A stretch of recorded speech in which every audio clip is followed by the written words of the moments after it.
Hallo miteinander, I'm G86 and this is the demo of Labyrinth of Touhou Try. We have finally made it to the Forest Stratum's last guardian. While it seems to be everyone's favorite nine-tailed fox demon mommy in appearance, the purple glow on her makes it obvious that this is another case of shadowy possession. That does disappoint me a little. In Labyrinth of Touhou 2, a Ran Yakumo in perfect control of her senses vowed to skin you alive for carrying her cat on you without express permission. Yes, that is how her boss fight started back then, and I loved it. The shade that has taken control of her seems to be ultimately responsible for the story arc of the Gensokian's memories resetting, and it wants to pride itself on giving all of our party members the kind of life they secretly desired, even if that life would trap them in an artificial world. Thanks, but no thanks. Although I would prefer it if we fought the genuine Ran, I really like how Labyrinth of Touhou Try presents battles against hostile girls, with the cutscene artwork as your target in close-up. Very personal, a little like you're playing Punch-Out against them. To be fair, our Mei Ling would perceive it as exactly that, aiming jabs, hooks and kung fu kicks to rearrange that face. On the boss's first turn, a whole 4 Shikigami minions will be summoned, and your instinct will be to destroy them quickly, possibly with someone like the powerhouse Patchouli. What worked for the Shikigami Master should work here, right? Well, you'd be led into one nasty trap. Notice that Ran gave herself and all the Black Nightmare Shikigami an attack buff with the summoning. Whenever the final lackey gets vanquished and Ran has no hit point dependent attacks scheduled, she will bring forth a new set of cannon fodder, more buffing included, and that last part is what could break your back. What we are going to do instead is leaving one of the Shikigami alive intentionally, and will only attack Ran from there. The standard attacks the minion contributes with will be a little annoying, but it's nothing compared to the trouble Ran will be when she has all her stats increased. Today's newcomers are Kene, lovely on a good day, Iki Kene when she's a green werecow, and neurodivergent Koishi, Kush, as I've unironically started calling her.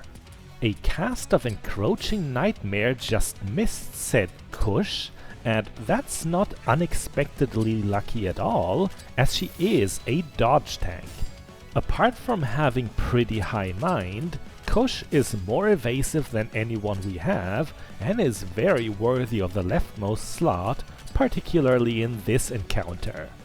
While she's not exceptionally potent as a mage, simply using the Embers of Love spell makes her more likely to dodge the next attack thrown at her. Since Ran has dropped under 80% health, we must brace for her first really threatening move called Princess Tenko.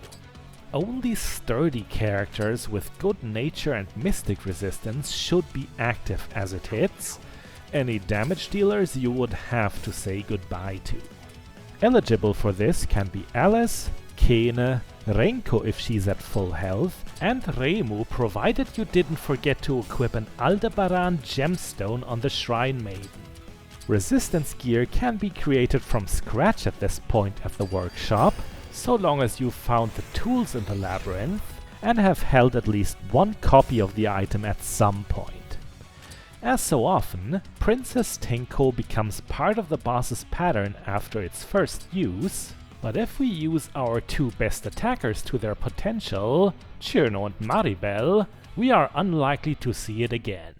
Due to Ran's cold weakness, the Ice Fairy reaches really big numbers, and on top of that inflicts speed debuffs with spells, and also passively simply by getting turns. She has never been this much of an MVP before, and together with Maribel's almost as effective darkness spells, we are quickly approaching the next hit point threshold. In past Labyrinth of Touhou installments, bosses sometimes focused. Unlike the player characters who recover MP through that, enemies do not have such a resource. The focus of a boss is always a warning, often previewing a mighty spell or even a battle ender, forcing you to hurry up. Ran does such an announcement after dropping under 60% of her hit points, yet it's somewhat a bluff. Don't get me wrong, Tricky Fox will do something, but it'll be aimed at the leftmost slot exclusively. There was said focusing. Since the upcoming attack will only affect Kush, we can go fully on the offense without worry. The move that is being prepared is called Descent of Izuna Gongen, and is so ridiculously overtuned that it's meant to always kill, if it hits. We'll see how Kush fares. Descent of Izuna Gongen might be cast more than once if you allow the fight to drag. In case you lose your tank, you must ask yourself who in your team is least important. In the words of Ivan Drago, if she dies, she dies. But Kush got lucky and made it. Since the fight is going so well, it's safe to give Patchouli the spotlight. Her Princess Undine spell is brutally effective here, but as it's multi-target, you can't choose to spare the Shikigami with it. Ran is extremely unlikely to resummon anything at this point though, as she has a mystic spell called Kitsune Tanuki Yokai Laser scheduled, and a second use of Izuna Gongen. We've barely mentioned our other newcomer, Kane.